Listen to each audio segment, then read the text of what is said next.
You think your HOA is bad? Try waking up to the neighborhood president already inside your locked backyard at sunrise. Phone pressed to her ear. Yelling for the cops because you had the nerve to own a pool on land she didn't control. What she didn't know was that every single one of her little power trips had been recorded in crystal clear 4K. And the moment the police showed up, her entire for the community mask cracked wide open.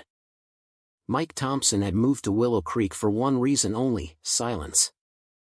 After 15 years grinding as a freelance home renovator in the city, he'd saved enough to buy the last non-HOA parcel on the edge of the development, a modest ranch-style house with a big backyard that technically sat outside the association's boundary thanks to an old zoning quirk. No monthly fees. No approval committees. No Karen telling him what color his trash cans could be. He poured every spare dollar and weekend into that backyard. The cracked concrete slab became a sleek gunite pool with a small waterfall feature. New cedar fencing. Privacy landscaping. Solar lights. Nothing flashy, just his own little slice of peace where he could float on a raft with a beer after a long day and not hear a single complaint about aesthetic harmony. The first time he met Karen Andrews, she was power walking down the sidewalk in pastel athleisure. Clipboard tucked under one arm like a medieval mace. She stopped at his driveway. Oversized sunglasses reflecting his dusty work truck. "You must be the new owner," she said. Voice syrupy sweet. "I'm Karen, president of the Willow Creek HOA. We like to welcome everyone with a quick compliance chat." Mike wiped sweat from his forehead. "Appreciate it. But I'm not in the HOA. Property's outside the boundary." Karen's smile didn't move, but her head tilted like a bird spotting a worm. "Oh, honey. You'll learn how things work around here. We're all one community. Right?" She left a glossy welcome packet on his windshield anyway. Inside was a courtesy notice about fence height standards. Mike laughed, tossed it in the recycling, and went back to staining his deck. That was the last time he laughed for a while. A few mornings later, at 6:42 a.m., Mike stepped outside with his coffee and heard splashing. Not from his pool, someone was in the gated area. He rounded the corner and froze. Karen stood inside the locked pool enclosure. Designer sunglasses perched on her head. Phone to her ear. She was gesturing wildly at the water like it had personally offended her. "Yes, officer. He's denying community access. I'm standing right here. Send someone now." Mike's blood ran cold. His gate was still locked. She had climbed the side fence. "Karen," he said, keeping his voice even. "You're on private property. You need to leave." She spun around, eyes wide with theatrical shock. "This is a community amenity. We all pay dues for shared facilities." "You don't pay dues on my land," Mike replied. "And that pool isn't shared. It's mine." Karen's smile returned, brittle and bright. "Sweetie, we're updating the maps. This whole side of the street is coming under review. It's only fair. Think of the children." She said the children the way other people say national security. Mike didn't argue. He just pulled out his phone and started recording. She noticed. "Of course." Her face tightened for half a second before the mask snapped back into place. "See," she said into the phone. Loud enough for him to hear. "He's already getting aggressive. Filming me without consent. Classic." The cops never showed up that morning, probably because she hung up when she realized he wasn't biting. But the damage was done. By noon, the neighborhood group chat was buzzing. Someone posted a blurry photo of Karen inspecting the pool. The caption, "Concerned about safety standards at the new property. Thoughts?" The comments rolled in fast. Doesn't he know we have rules for a reason? His truck is always parked at weird angles. Smells like chemicals over there. Kids play nearby. Mike read them all from his couch, sipping coffee that suddenly tasted bitter. He'd been in Willow Creek less than a month and was already the neighborhood villain. He didn't respond. Instead, he started documenting everything.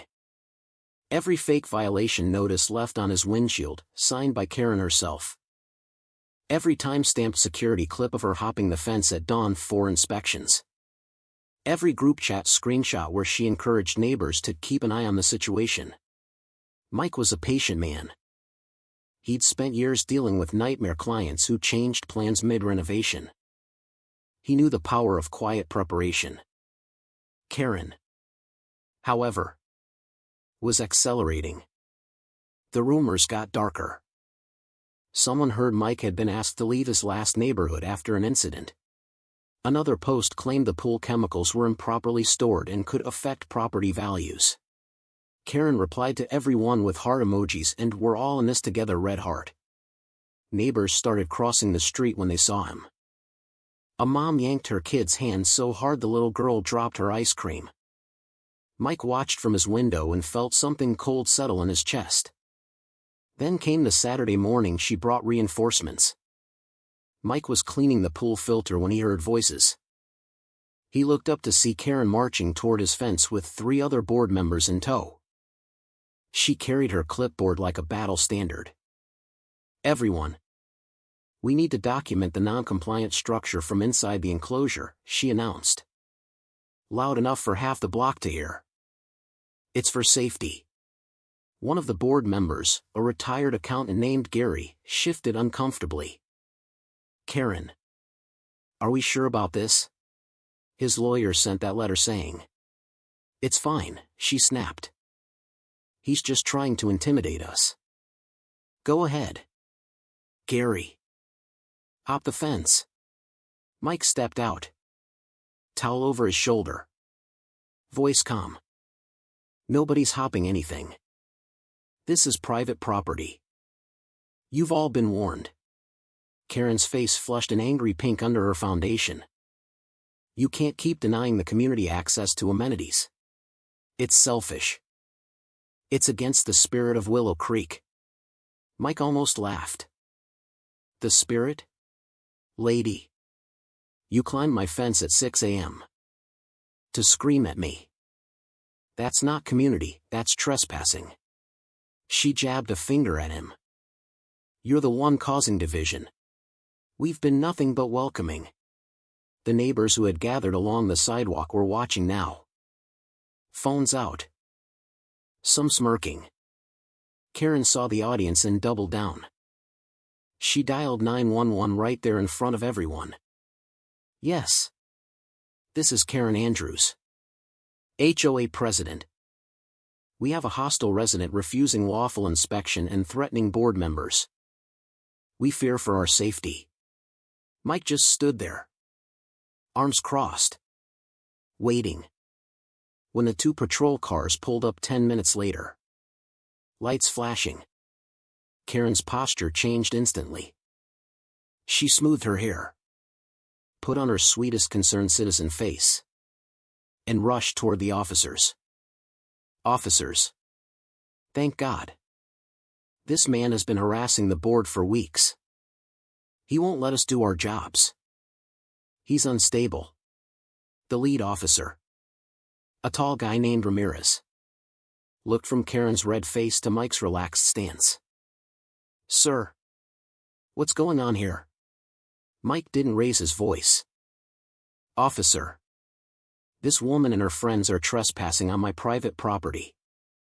I have video of multiple incidents, including her climbing my fence this morning. My land is legally outside the HOA. Here's the county map." He handed over a folder he'd prepared weeks ago. Karen scoffed.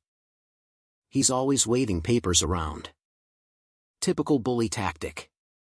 Officer Ramirez started flipping through the pages. His partner pulled up the security footage on Mike's phone.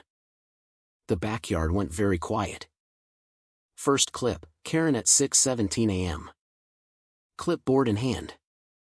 Muttering to herself. This property is coming under our control whether he likes it or not. Second clip, her leaning over the fence taking photos of the pool. Saying. He thinks he's special. We'll fix that. Third, the group trying to climb the fence that very morning. The officer's expressions changed. Ramirez looked at Karen. Ma'am. This property is clearly marked as non-HOA on the official map. You've been trespassing repeatedly. That's a misdemeanor. And this 911 call looks like it was made in bad faith. Karen's mouth opened. Closed. Then opened again. The sweet president voice vanished. You can't be serious. I am the president. I enforce the rules. This is for the children. Officer Ramirez didn't blink. Ma'am. The children don't own this pool. You do not have authority here. Step back. That was the moment the mask fully shattered. Karen's face went from righteous pink to splotchy crimson. Her hands started shaking so badly the clipboard clattered to the ground. This is outrageous. I have dedicated years to this neighborhood. You're going to take his word over mine? Over the HOA president? Her voice cracked on the last word like it physically hurt to say it out loud. Mike spoke softly. Karen. You didn't dedicate years to the neighborhood. You dedicated years to controlling it. There's a difference. The crowd on the sidewalk had grown. Phones were recording openly now. Someone whispered. Holy shit. She's melting down. Karen spun toward the neighbors. Don't you dare film this. I've protected all of you. From people like him who think they're above the rules. Gary. The retired accountant. Finally found his spine. Karen, you told us he was dangerous. You said he threatened you. None of that was true. Her head whipped around. You supported me. All of you did. The second officer stepped forward. Ma'am. You need to leave the property. Now. We're issuing you a trespass warning. Further contact with Mr. Thompson will result in arrest. Karen looked like someone had slapped her. For the first time. Real panic flashed across her face, wide eyes. Trembling lower lip. The entitled confidence evaporating in real time under bright suburban sunlight. She backed away slowly. Heels wobbling on the grass. You'll all regret this. Every single one of you. But the damage was done. The videos were already spreading in the group chat faster than she could delete anything. That evening, the emergency HOA board meeting was mandatory. By midnight, the announcement dropped. Karen Andrews had been removed as president effective immediately. Pending investigation into multiple violations of association bylaws and potential criminal complaints. The next few days were surreal. Neighbors who had avoided Mike's eyes for weeks started showing up at his door with awkward apologies and store-bought cookies. The mom who had yanked her daughter away cried on his porch. She made it sound like you were some kind of threat. I was scared for my kids. I'm so sorry. Even Gary came by. Hat in hand. We let her run wild. Thought it was easier than pushing back. That was wrong. Mike accepted the apologies.